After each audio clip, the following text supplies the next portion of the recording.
एक छोटे से गांव में एक गरीब आदमी रहता था, रमेश। वो पेशे से मजदूर था, लेकिन दिल का बहुत बड़ा इंसान। उसकी छोटी सी झोपड़ी थी, जिसमें बस एक पुराना चारपाई, मिट्टी का दिया और एक फटा हुआ तौलिया ही उसकी संपत्ति थी। रमेश का कोई परिवार नहीं था, लेकिन उसका सबसे प्यारा साथी था एक कुत्ता, जिसका नाम था टॉमी।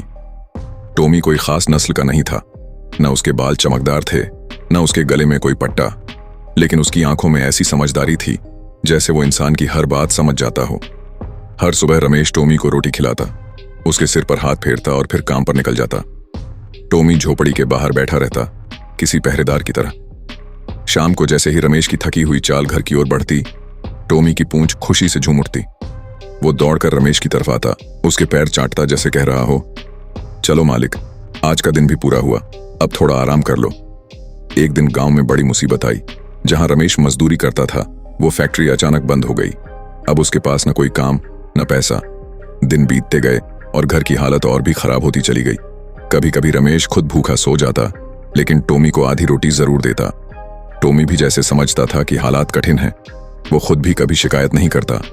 कभी गांव के बाहर जाकर कूड़े में से कुछ ढूंढ लाता और रमेश के सामने रख देता, जैसे कह रहा हो, मालिक, आज हमारा पेट ऐसे ही भरेगा।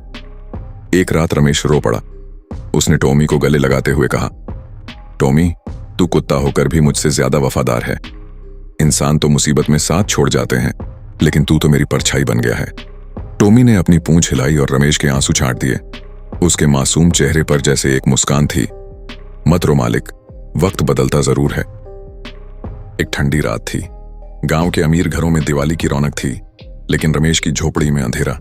वो थका हुआ चारपाई पर सो गया था। रात के करीब 12 बजे टॉमी ने बाहर से आवाज सुनी।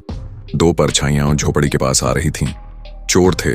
उन्हें लगा कि गरीब का घर है, लेकिन शायद कुछ रखे पैसे या चीजें मिल जाएं। टॉमी ने पहले हल्की गुर्राहट की, लेकिन जैसे ही एक चोर दरवाजे के पास आया, वो जोर से भौंकने लगा। रमेश नींद से उठा तो देखा टॉमी पूरी ताकत से दरवाजे के आगे खड़ा था। चोरों ने उसे भगाने की कोशिश की, पर टॉमी ने हिम्मत नहीं हारी। उसने एक चोर के पैर में काट लिया। चोरों ने डरकर भागना ही बेहतर समझा। रमेश बाहर निकला और टॉमी को अपने सीने से लगा लिया। उसकी आंखों में आंसू थे।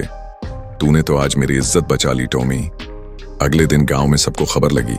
लोग कहने लगे, देखो रमेश का कुत्ता कितना समझदार है, इंसानों से ज्यादा वफादार। गांव का प्रधान भी टॉमी की तारीफ करने आया। उसने कहा, रमेश, तेरे पास दौलत नहीं, लेकिन तेरे पास दुनिया का सबसे कीमती खजाना है, वफादारी। रमेश मुस्कुराया। साहब, यही तो फर्क है इंसान और जानवर में। जानवर अपने मालिक को कभी नहीं भूलता, पर इंसान फायदा देखकर रिश्ता बना भी लेता है और तोड़ भी देता है। उस दिन से टॉमी गांव का हीरो बन गया। बच्चे उसे दूध देते और बड़े लोग उसे प्यार से थपथपाते। लेकिन टॉमी की दुनिया बस रमेश थी। वो उसी के इर्द गिर्द घूमता, उसकी झोपड़ी के बाहर पहरा देता और हर दिन उसी के साथ भोजन करता। एक दिन रमेश मजदूरी ढूंढने शहर गया। वो सड़क पार कर रहा था, तभी अचानक एक ट्रक ने तेजी से मोड़ काटा।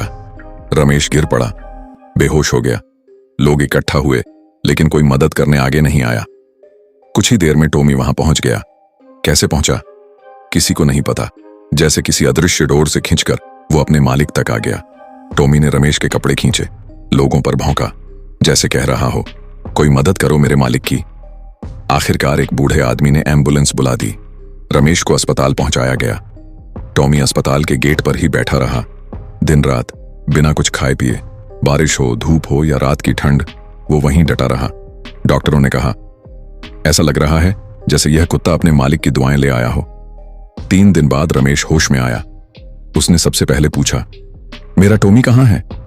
बाहर जाकर देखा, टॉमी थका हुआ, लेकिन आंखों में वही चमक थी। रमेश ने उसे गले लगाया। तू सिर्फ कुत्ता नहीं है, तू मेरी जिंदगी है टॉमी। अब रमेश ने ठान लिया कि वो टॉमी को सिर्फ एक पालतू जानवर नहीं, बल्कि साथी की तरह रखेगा। उसने टॉमी को सिखाया कि कैसे बाजार से छोटी चीजें लाना है, जैसे अखबार या दूध का पैकेट। धीरे धीरे टॉमी गांव का समझदार कुत्ता बन गया। लोग कहते, अगर ये बोल पाता तो पूरे गांव का प्रधान बन जाता। एक दिन गांव में एक बच्चा कुएं में गिर गया। लोग इकट्ठा हुए, लेकिन कुआं गहरा था। टॉमी वहां पहुंचा और जोर जोर से भौंकने लगा। उसकी भौंक से गांव वाले दौड़ आए और बच्चे की जान बच गई।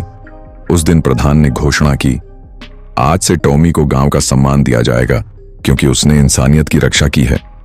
वक्त गुजरा, रमेश बूढ़ा हो गया। टॉमी भी अब सफेद बालों वाला हो चला था। एक शाम दोनों सूरज ढलते देख रहे थे। रमेश ने कहा, टॉमी, तूने मुझे सिखाया कि समझदारी पढ़ाई से नहीं आती, दिल से आती है। तूने सिखाया कि वफादारी जाति या भाषा नहीं देखती, बस सच्चाई देखती है। टॉमी ने अपनी आंखें धीरे से बंद की, जैसे कह रहा हो, मालिक, मेरा काम पूरा हुआ। कुछ ही दिनों बाद टॉमी ने हमेशा के लिए आंखें मूंद लीं। रमेश ने उसे अपने हाथों से दफनाया। उसकी कब्र के पास लिखा, यहां सोया है टॉमी, वो कुत्ता जिसने इंसान को इंसानियत सिखाई। कहानी खत्म नहीं हुई क्योंकि टॉमी का संदेश आज भी जिंदा है। वफादारी किसी धर्म, जाति या वर्ग की नहीं होती। सच्चा साथी वही है जो मुश्किल वक्त में भी साथ खड़ा रहे। रमेश अब गांव में बच्चों को यह कहानी सुनाता है। वो कहता है, अगर हर इंसान टॉमी जैसा दिल रख ले तो दुनिया में कोई अकेला नहीं रहेगा। 1. सच्ची समझदारी दिल से आती है, दिमाग से नहीं। 2. वफादारी और प्रेम सबसे बड़ी ताकत है। 3. इंसानियत सिर्फ इंसानों तक सीमित नहीं, एक जानवर भी इसे निभा सकता है। 4. रिश्ते खून से नहीं, भावनाओं से बनते हैं।